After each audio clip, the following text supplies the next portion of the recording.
So right now there are millions of people staring right into their phone camera and they're absolutely certain that their face is puffier than it was a year ago. And there's a phrase for this and it is cortisol face, okay? It's everywhere and people are noticing that their body is holding on to more water, it's puffier, it's affecting their jawline, their appearance, and people don't like what the hormone cortisol is doing to them physically.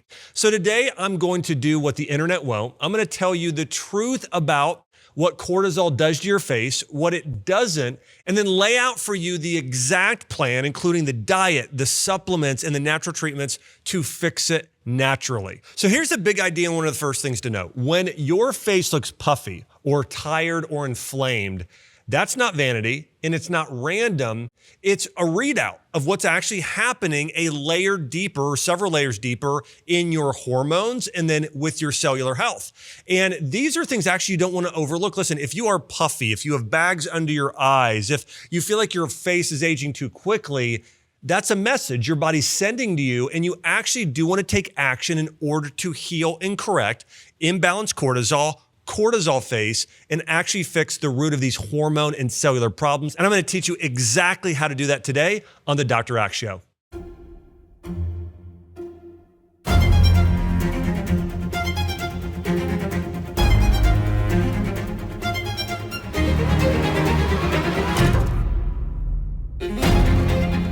So let me define what's happening, okay? Cortisol face is the name the internet gave to a face that looks rounder, fuller, puffier, maybe more than it used to, and soft in the cheeks and jawline, like you're holding water you can't shake off. And here's my first honest word to you. Cortisol face is not a medical diagnosis, okay? You won't find it in a textbook. It was born, I think, likely on TikTok, but that doesn't mean it's not important, okay? It is giving a different label to a symptom that people are having where there is an imbalance in your biology. Now, I do want to mention there's a really big difference between what people are labeling as cortisol face and what is actually what we call a true moon face, and this is a clinical condition called Cushing's syndrome, okay? In cortisol face, what you'll notice is mild everyday puffiness in your cheeks and your jaw and sometimes around your eyes, okay? This is typically driven truly by excess fluid, excess salt, which can cause your body to hold more fluid, poor sleep, and poor diet. And this is something that can come and go. One day you wake up and it's a little different. One day you wake up and you're like, oh, okay, my face looks fine now. And it's not a disease, okay? It is a symptom and it's not an official diagnosis. Now, Cushing syndrome is where your face gets round and full due to chronic excess cortisol. All right. Now, Cushing syndrome, again, can also happen from long-term steroid use. Over time, what starts to happen with Cushing syndrome is people also start to get a hump at the lower part of their neck and their upper back. That starts to happen over time. And this is a real serious diagnosed condition. Now, I will say there's a relationship there, though, in imbalanced cortisol. And if your cortisol stays really, really high over time, it can lead to numerous health problems that I'll get into. Now, the first thing I want to share with you is what the internet is getting wrong, okay? First off, cortisol face or high cortisol, it's not just stress. Now, stress can be a big component, right? But it's not just stress. Everyday stress alone rarely puffs the face dramatically, okay? It tends to be poor sleep, an excess sodium or a very low potassium intake, excess alcohol, and chronic inflammation combined with cortisol. That's what does the visible work. Okay, it's typically that combination that can contribute to cortisol face, but it's typically not stress alone. Okay, also, again, it's not just water. Yes, fluid is part of it, but chronic cortisol also shifts fat and feeds inflammation under your skin. Also, it's not just excess weight, and it's not something that you can fix with face cream and fillers, which is something I see a lot of people trying to do. This is an issue related to hormone imbalance and poor diet, excess stress, and poor sleep. And before we make cortisol the villain, let me defend it for just a second, because without it, you would die, right? We have to have cortisol to survive. It is it's actually our survival hormone. Cortisol comes from your adrenal glands, run by what we call your HPA axis, your hypothalamus, your pituitary, and adrenal axis. So it's sort of like your brain working with your adrenal glands. And this HPA axis is literally your body's command center for stress, and it does an incredible job. It wakes you up in the morning. It pulls energy out of storage. It steadies your blood sugar. It calms inflammation, and it holds your blood pressure up. Cortisol does all those things. So cortisol isn't your enemy, you need it, okay? It's actually more important than almost any hormone in your body, and I wanna share with you why. So cortisol is actually known as your body's master hormone, okay? It sits on top of what we'd call your hormonal cascade or chain, right? So for insulin to change, or thyroid hormones, or any of these things to change, cortisol is typically the first hormone that starts the domino effect. Cortisol is a key hormone for your metabolism. It sets how you burn fat and actually where you store fat. It actually impacts insulin maybe more than any other hormone. So if you're ever wondering, okay, why is my blood sugar off? Okay, or if you're insulin resistant or pre-diabetic or diabetic, cortisol, when it goes up, insulin rises with it. So if you want to fix your blood sugar, along with diet, the other thing you have to fix is cortisol. Third thing cortisol really impacts is your thyroid hormone, okay? It is the single biggest thing that's going to impact your TSH levels and your T3 levels, all right? So if you have high cortisol, it actually slows the conversion of T4 to T3. The other big thing is it impacts sex hormones, especially estrogen, progesterone, and testosterone. If you're a male and cortisol stays high, your testosterone starts to drop. Okay, if you're a woman and cortisol stays high, progesterone typically drops and estrogen could go either way. But overall, it's going to imbalance your sex hormones. It's important for sleep, right? The inverse, or what we call the yin and the yang of cortisol, is melatonin. It's sort of when cortisol goes up, melatonin typically is down. When melatonin is up, cortisol drops down. Those typically go the opposite way of each other. So when cortisol, what you want at night is cortisol to drop, melatonin to go up, so you can sleep and repair. Getting that deep restorative sleep all night long, it typically comes from cortisol lowering, melatonin going high. And then your immune system. Cortisol regulates your immune system and inflammation as well. So it is absolutely critical for your overall hormone health. And it's typically the single most important hormone for you to balance if you want all of your other hormones in balance as well. Now, the thing about cortisol is it's supposed to follow a curve, right? So starting in the early morning hours, it should really start to rise up, okay? And then kind of midday, afternoon should sort of peak, and then it should start to drop down overnight, and melatonin going in the opposite direction. So you want to have this nice cortisol curve in order to have hormone balance.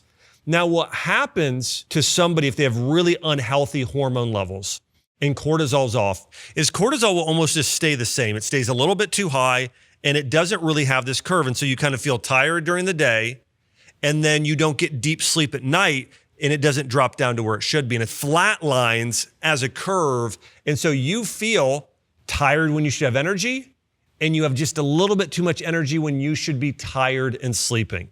And so the key thing we want is we want to create the proper cortisol curve in order for you to heal. And there's certain things you could do certain times of day in order to start to improve cortisol. And so here's the reality. The problem is not cortisol. The real problem is cortisol being out of rhythm, okay? Chronically elevated, especially at night. If you can fix that rhythm, you can fix cortisol, and you can also, by the way, you'll also look different in the mirror. You're also gonna have your energy higher. You're also gonna balance most of the other hormones in your body. Hey, so it's important to remember that cortisol and chronic stress aren't just mental. They create real physical strain on the body over time. They disrupt your hormones, your sleep, your metabolism, and your recovery. And when that stress response stays elevated, it becomes much harder for your body to reset and heal. One tool that helps regulate your stress response, supports your detox pathways, and promotes recovery is sunlighten infrared saunas.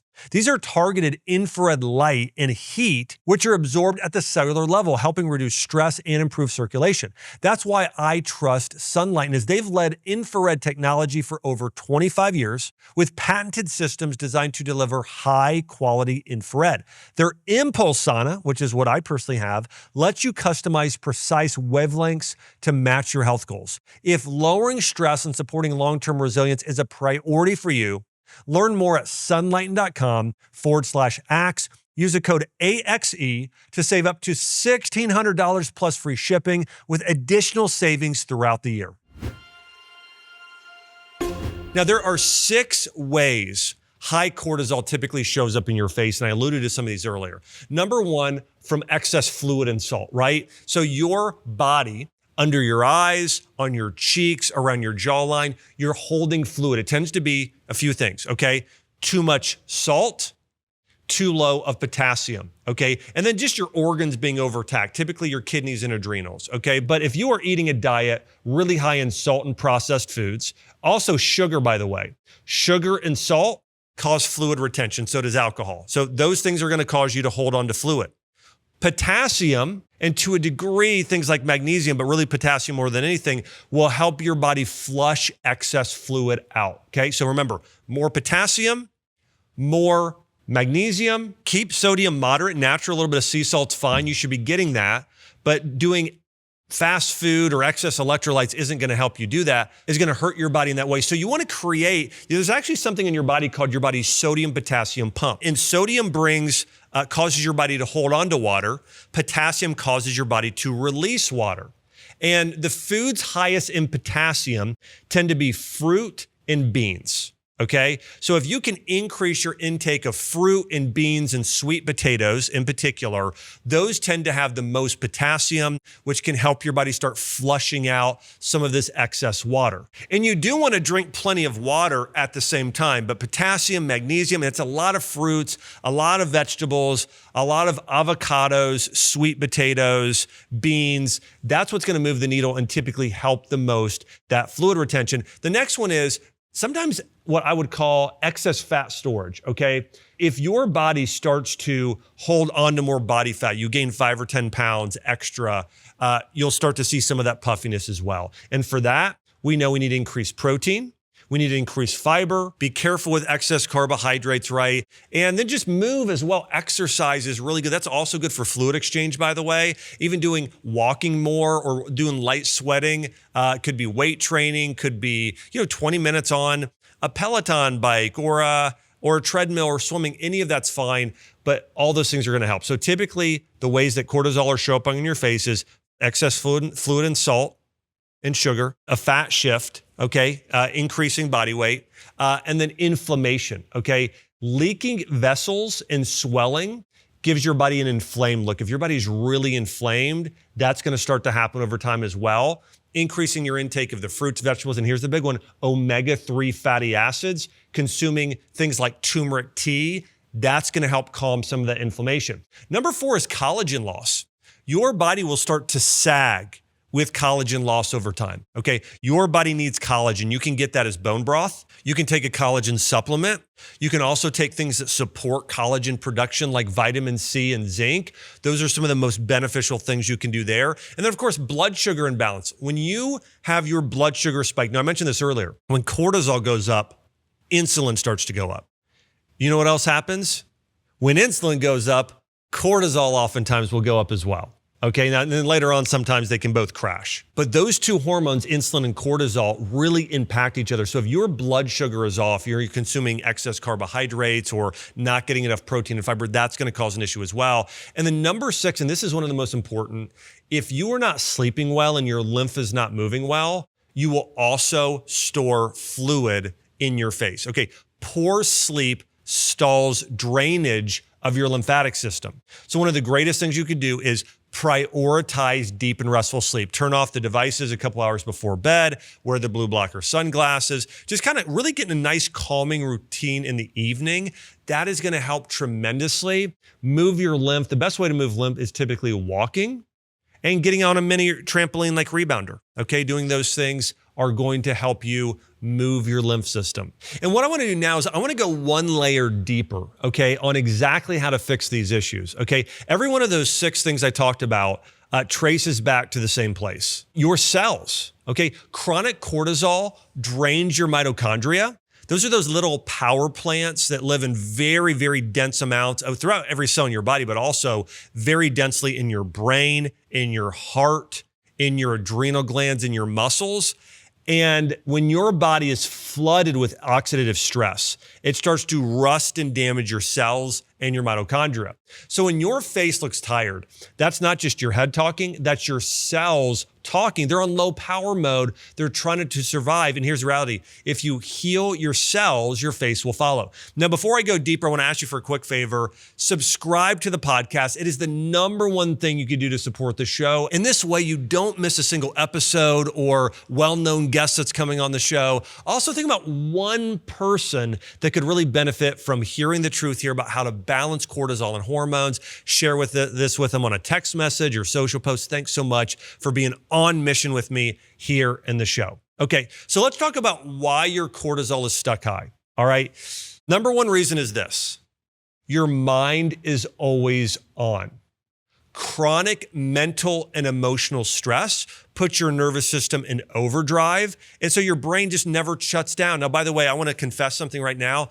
This is something that I am guilty of. Okay, this is one of the things, of all the things on this list, I have the hardest time shutting my brain off. You know, in the summers, what I like to do, and so like I find certain things that help me shut my brain off. We have a pool at our house. So I found in the evening, going in there with my two girls, going in Chelsea, going in and swimming, that helps me shut my brain off. Rather than watching TV, for me to read a book like a novel or listen to an audiobook, that helps me shut my brain off. There are certain things that just help me shut my brain off, because if not, my brain is running all the time. You know, I used to think this. I used to think I'm not stressed. And I realized this: I am stressed. I'm stressed because I never turn my brain off. And just because I don't worry, or I really don't have much fear at all, or any anxiousness, that doesn't mean I'm not stressed.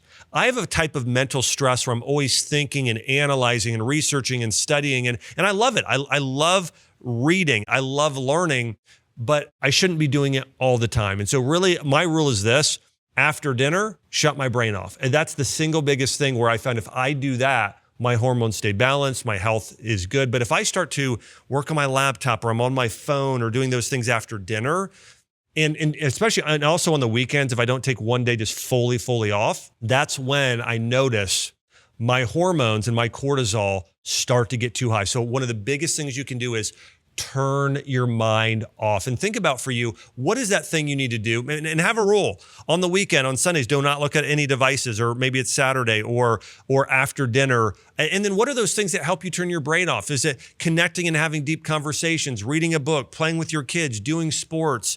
What is it? Do more of those things. But that is the single biggest reason for most people why their cortisol is too high. Their mind is always on. And you might be one of those things. And I know, for instance, women tend to struggle with this more than men, where you start to overanalyze things and think about them and put them on repeat over and over and over again in your head. And just know that makes you sick. You know, when I have patients and they reach a roadblock and they feel like, okay, I got 50% better, but now I can't get any better. I've been taking the right supplements. I've been following the right diet plan. Why can I not fully reverse hypothyroidism or PMOS or whatever issue you're dealing with? It tends to be a couple things. You had something happen in the past emotionally, and it still bothers you today. Deep down, you've never addressed it. Or in a very similar way, there's an emotion and it's just continually bothering you still today. There's something where you have this anxiousness or this fear or this underlying emotion, or you're obsessing or overthinking or trying to control things that are out of your control. You're worrying about your kids. It could be all kinds of things. But that mind being on, keeping cortisol high, you can eat the perfect diet. You can take every supplement. You can do every therapy. But if you can't fix that, and that's simply cortisol, your mind being on imbalances your hormones. So fixing that is the single biggest fix for cortisol. Number 2, blood sugar roller coasters, okay? There are so many reasons why I see blood sugar out of balance. Number 1 is just poor diet, right? You're eating out too much. You're eating too many carbohydrates. You're not getting enough protein. You're not getting enough fiber. You're not getting enough fruits and vegetables. Just that imbalance, okay? That inconsistency. Of course, that is a really big reason why. Another thing, though, I see on occasion is undereating. So if you're trying to lose weight and you're just not eating enough calories, here's the rule, okay? Your body, if you want to lose weight, you don't want to greatly reduce your calories. You want to reduce your calories by about 300 calories a day or so. Maybe you can do a little bit more than that, but about 300 calories, and just consistently be in debt 300 calories. So if you're burning about, let's call it 2,000 calories a day and you're eating 1,700 calories a day, long term, and then you're eating a lot of protein and fiber and fruits and vegetables, that's actually the best way to lose weight, is just a little bit of calorie deficit. But if you go a lot and you say, I'm only going to eat, I'm going to skip one meal per day and I'm just going to eat like a bird, that will actually, your body will then say, whoa, we're going into survival mode here. Cortisol will actually go up and your body will start to store under the body fat and you'll lose the muscle and not the body fat. Or your body will just stay stuck. So if you're trying to lose weight, remember, high protein, high fiber, lots of vegetables, lots of berries, and a slight caloric deficit, but you don't want to do too much, okay?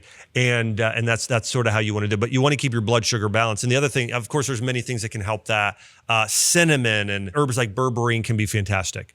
Number 3, poor sleep and late nights. Okay, staying up too late and poor sleep will absolutely cause your cortisol to stay stuck, all right? So doing all the practices I talk about, make your room pitch black, make it cold, have a weighted blanket at night, get to bed early, have a wind down routine rather than watching TV. I mean, watch TV from, 6 to 7:30, but then if you're going to bed at 9:30 or 10, shut the TV off or whatever 2 hours before, right? You go to bed at 10.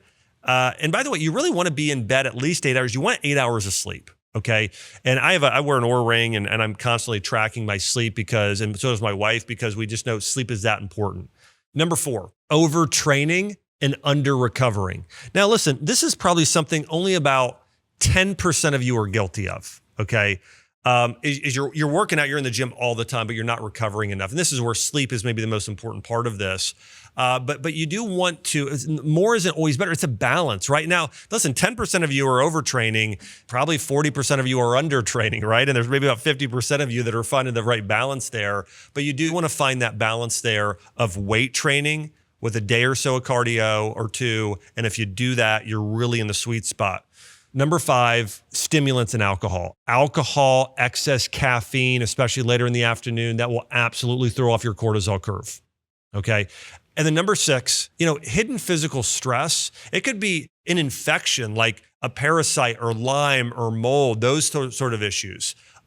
Toxin exposure, nutrient gaps. This is a big one. If your body is deficient in certain B vitamins, it absolutely stresses your adrenal glands out. So if your adrenals and mitochondria don't have the nutrients they need, that is a major, major factor in your cortisol being stuck, okay? And I'm going to get into more of that in a minute, but those are some things these are the 6 big things where if your cortisol is stuck, if you address these 6 things, you will experience a cortisol breakthrough and a hormone breakthrough all around.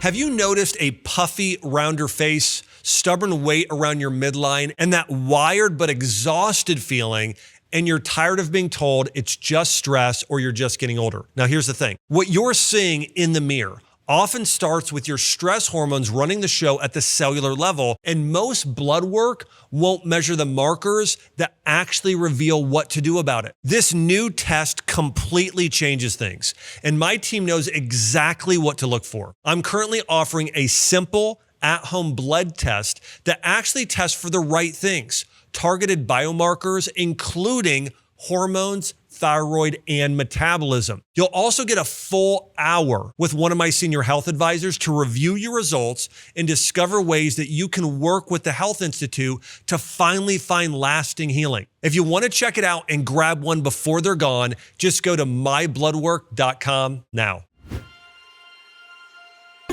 Now, I talked about stress being one of the biggest causative factors of high cortisol or imbalanced cortisol and having cortisol affect your appearance, causing cortisol face. And let me name something I think so many of you are dealing with, and it relates back to, again, the number one thing I just talked about that causes high cortisol. And I see this especially in women. For a lot of you, you are carrying the entire world on your shoulders. You're trying to maintain a career. You've got kids at home, aging parents. You're trying to have a good marriage. You're maybe trying to volunteer at school or church and maintain some friendships and relationships. Your phone is buzzing constantly, and your body can't tell the difference between a lion chasing you and your inbox and your phone being full, okay?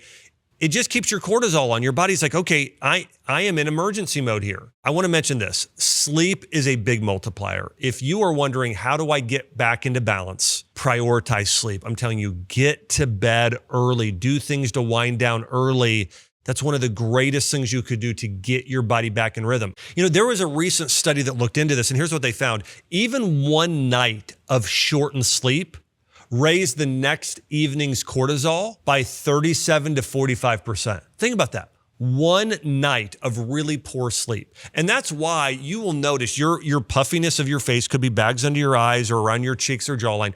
You will notice you will have the puffiest face after your worst night's sleep. That is the single biggest causative factor. So listen, the goal isn't more discipline piled on an exhausted person. It's taking the load off your mind and body and even your cells. Which brings me to a rule I build everything on. Test, don't guess, okay? Don't diagnose your cortisol from simply looking at a mirror or your phone. Measure it, because the fix for generally high cortisol is different from the fix for a salty dinner and a 4-hour night of sleep, okay? And you deserve to know which one you're actually dealing with. And so really, here are some of my favorite tests for figuring out your cortisol level. One is called a 4-point salivary cortisol test. Okay, this is something that I do in the longevity clinic. It's something that we can do at the Health Institute. But looking at your cortisol via a salivary test, okay, this is a great way to look at your actual cortisol levels at 4 points during the day. The other one is what we call a Dutch test. This is dried urine, and it's cortisol plus how you metabolize it, and also looking at many of your other sex hormones, so we get kind of a full picture there. Another way is serum cortisol, so it's blood cortisol plus ACTH and other hormonal markers around it will often indicate what's going on with your cortisol. And so you can find a doctor of functional medicine who can run this for you. You could reach out to the Health Institute or somewhere to actually test and see where your cortisol is, and also to see what some of your other numbers and markers are, because there are other things that can really impact your cortisol. Many nutrients can. I mentioned zinc. Magnesium is a big one. If your cells don't have magnesium, you know, it's hard for your body to relax. It's hard for your body to get out of the fight or flight state. So looking at some of these different numbers, B vitamins, magnesium, inflammation, high sensitivity, CRP, knowing what your markers are can be really important at fixing things for good. All right, so now you know what cortisol is, what it does, you know what it is, and you know how to measure it. Now, here's the part I want to dive deeper into. What are the top foods and supplements and some other things you can do that are going to help make a difference? So let's dive into the foundation here, okay? Number one, anchor your morning. Remember this. We want to give, and nature gives your body signals of what cortisol should be doing, right? This is why God created, the sun to rise, cortisol should be rising. The sun is setting, cortisol should be setting, all right? So there should be that balance there. So you want to anchor the morning. 10 to 15 minutes of sunlight early. Ideally, as soon as you wake up, within 30 minutes, getting outside, just doing a quick 10-minute walk. It's so easy, quick 10-minute walk to set your cortisol for the day. Okay, number two, I've talked about this, protect the night, keep your room dark and cold, and get your screen time down as soon as possible. We're the blue blockers, right? So light, the power of light. Light in the morning, way less light in the evening, especially the blue light. Next, calm your nervous system. In the evening, after dinner, you want to do everything to just calm your body, okay? That's really the key, I would say, is eat an earlier dinner, and then after dinner. By the way, that's another big problem, is eating late. If you are eating dinner, let's say you go to bed at 10. You want to have eaten dinner by 7 at the latest, okay? At the very late, you want a 3-hour gap. Night eating absolutely destroys your insulin and cortisol. But you want to calm your nerve system. You want to do what we call vagus work on your vagal tone, which is your parasympathetic nerve system, right? Cortisol is all about sympathetic nerve system. We want to enhance and amplify your parasympathetic nerve system. And so the way to do that, the most effective ways is, one is doing breath work, just deep breathing. And you do this, it's just 2 minutes. You breathe in real slowly, 5 seconds. Hold for 1 second, out for 5 to 7 seconds, do that for 2 minutes. Here's another really good one. You can buy, there's something called a neuropod. You can place it over your ear, typically, and there's some other ones out there that do this, and you kind of put it on your ear, and it just has a little bit of like a sort of like a vibration. It's vibration. And that actually has been shown in clinical studies to calm the nerve system. So that is very, very helpful. A few other things that can be really, really helpful there. Spending time, you can do sauna or cold work. Okay, getting an infrared sauna, that helps calm the nerve system. Doing a 2-minute cold shower. Okay, you can have it warm, 2-minute cold shower, then get out. Okay, so cold actually calms the nerve system.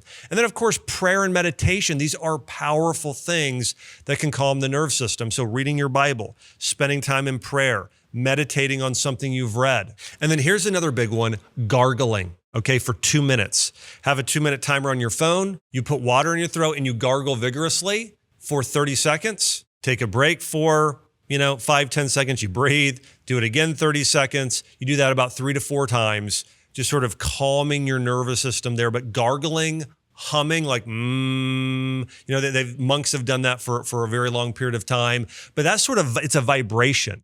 The vibration of gargling, the vibration of humming, the vibration of sort of doing some of those newer vagal tone devices, tech, those all help calm your sympathetic nerve system, getting your body into parasympathetic. We actually call the sympathetic nerve system fight or flight, and parasympathetic we call rest and digest. It supports digestion, organ function, hormone balance, and getting into a more restful state. And now let's get into the top 10 supplements to lower your cortisol. Okay, here's the top 10 and how they work. All right, number 1 is ashwagandha. I would say about 600 to 900 milligrams daily for most people. There are studies showing that it can drop cortisol by about 28% in some trials. So, I mean, it is a really big needle mover there. By the way, this is also incredible. If you have hypothyroidism, ashwagandha is my favorite herb for correcting the combination of cortisol and thyroid hormones if they're off. Okay, so ashwagandha, it's an adaptogen that helps your body better adapt and deal with stress. Number 2, magnesium glycinate. Typically around 300 to 400 milligrams daily. We know this is really important for HPA access, for calming your body, healthy bowel movements, detoxification, cellular function. But magnesium glycinate, the reason I like magnesium glycinate is magnesium is attached to glycine, and glycine as an amino acid is more calming for the body. It's good for sleep. And so that's a really good one to do typically in the evenings, about 30 minutes to 45 minutes before you go to bed. Number 3, phosphatidylserine. Now, this is a type of phospholipid that's often partnered with phosphatidylcholine. Choline is more enhancing and building. Serine is more calming, but phosphatidylserine around 300 to 600 milligrams. Similar, about the time you take magnesium glycinate in the evening, it's great. L-theanine. And by the way, these are oftentimes good to take one of 2 times, either before you go to bed to support sleep, or if you feel kind of revved up from something, could be in the afternoon, could be midday, could be in the evening, and you want to help your body to start winding down and getting out of that fight or flight state, magnesium, phosphatidylserine, L-theanine will have a more immediate impact of helping your body do that. And then we have rhodiola rosea. Okay, rhodiola, another great adaptogen. If you are dealing with not only imbalanced cortisol, but major fatigue, okay, you're just very tired, rhodiola is the best herb to do. Number 6 is holy basil. This was used in Ayurvedic medicine. I like doing this as an herbal tea. You can buy what's called Tulsi tea or holy basil tea. There's a brand I get. I think it's called Organic India. There's a few other brands. Oftentimes I'll do turmeric, Tulsi tea together. So you'll get to reduce the inflammation. You also get some of the Tulsi again, which is holy basil, same thing. Great for balancing hormones. Number 7, omega-3s. Getting those EPA, DHA types of omegas, 2 to 3 grams daily are going to be very helpful. Vitamin C is important for adrenal gland function and for collagen building. Number 9, a B complex. The most important for this are typically vitamin B6 and folate. Those are probably the 2 most crucial for adrenal function. However, vitamin B2, vitamin B3 in the form of NAD+, and B12 are also very, very important. So getting a B complex supplement can do wonders for people for cortisol and hormone balance and adrenal health as well. And number 10 is the amino acid glycine. Again, it's great for calming the body. By the way, the number one food high in glycine is bone broth. So another option is do bone broth in the evening. Chicken broth or beef broth are great as well. Typically, you do about 3 grams daily, but in the evening, it's best because it's going to help you improve your sleep. And so listen, the clinical research is really strong behind a lot of the things I shared today. For instance, there is a 28% drop in serum cortisol if you're doing ashwagandha, 300 milligrams twice a day, so 600 milligrams daily versus the placebo. So ashwagandha earlier in the day can make a big difference. As I mentioned, phosphatidylserine can reduce stress spikes by up to 35% if you do 600 milligrams a day. Amazing. And then as I talked about, those sleep as well, right? If you get a poor night's sleep, the next night can impact and have a negative impact on your cortisol by 37 to 45%. So making these simple lifestyle changes, improving your diet a bit, taking a supplement or two, these things can make the world of difference in you improving your cortisol levels. Now, here's the last thing I want to share with you about this. As I mentioned, of all the things that I see throwing cortisol off, listen, diet is incredibly important. Keeping exercise balanced, getting the right nutrients, all those things are very important, okay? Sleep is very important, but emotional stress really is still the single biggest thing. If you are trying to carry the weight of the world on your shoulders, you're overextended, you're overcommitted, you're overwhelmed, okay? You need to learn to say no more. That's the big thing. Think about what are your biggest priorities? What are the things that matter the most? Focus on those things and say no to everything else. Learn to say no. Set boundaries in your life. Listen, God did not create you to carry everything on your shoulders, okay? White knuckling it all day, trying to just grind through the day. There's a reason why the Bible says, cast your cares on me. And Jesus says this in the Bible. He said, listen, my yoke is easy, my burden's light, okay? We are not meant to carry the weight. God is, all right? So give those things that you are trying to control that are out of your control, give those to him. Prioritize, focus on the things that matter most. God wants you enjoying your life, having fun. And if you're exhausted and tired and overcommitted all the time, you can't do that. So you want to focus on building real peace. So the other thing I'd encourage you to do is, listen, create a plan here. And by the way, I do have a plan for you at the end where you can download this for free and follow the plan. But I would encourage you to set up a daily spiritual triathlon. In the morning for 15 minutes, read your Bible, spend some time praying. Listen, when you go outside, if you do that 10-minute walk outside in the morning to get the natural sunlight, spend 5 minutes of that saying everything you're grateful for, 5 minutes of that praying. And then when you get inside, read your Bible 5 minutes. I guarantee that will change your life. That will help get you out of that fight or flight state. But spend more time in prayer, in meditation, giving those things you can't control to God, saying no more. And if you can do that, that is going to make a huge difference. And I put together a cortisol correction protocol for you. It is a $150 value that I'm going to give to you for free. So if you want to go in the show notes and have everything there, including the eating plan to balance cortisol, the cortisol checklist, the supplements, kind of the daily routines, the spiritual guidance, all of that in there, go to the show notes and just click the cortisol correction protocol. I have it there. Again, it's typically $150. It's for free for all of you listeners out there. You can grab it when you go to the show notes right now. And if you've enjoyed the show today and it's added value to your life, don't forget to subscribe. All right, so here's what I'm asking. Don't try and do it all. Pick one thing from today, right? The morning sunlight, the earlier bedtime, the ashwagandha, whatever stirred something in you, and take action on it this week. Because the people who get well aren't the ones who learn the most. They're the ones who take the first step. I want to say thanks so much for spending the time with me today on the Dr. Axe Show, where each and every week we unlock the power of natural medicine so you can heal your body and live life at the highest level. I can't wait to see you on the next one.